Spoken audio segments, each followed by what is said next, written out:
Da malo pričamo o baki. Baka je luda, baka uzima heroin i Ne, ali svaka baka je nas učila neke stvari kada smo bili djeca. Sigurno su vas učila one praznovjerne stvari. Znate ono kad je kazaljka na satu, kazaljka, strelka na stelki, jel znate za to? Onda to znači da neko misli na tebe, znate za to?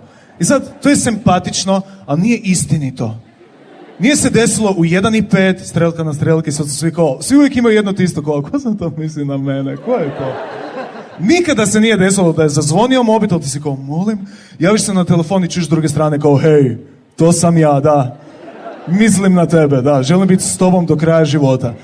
I to se nikad nikome nije desilo. Onda ima još jedna stvar, a to je, ne znam da li ste čuli za to, ako pripalite cigaretu na svijeći, onda umre jedan mornar. Jeste čuli za to? Ja to stvarno smatram kao zajebanci, u društvu sam i kao idem pripaliti cigaretu na svijeći i nekom ide kao, nemoj ubit ćeš mornare, ja sam kao, boli me kurac, daj mi svijeću.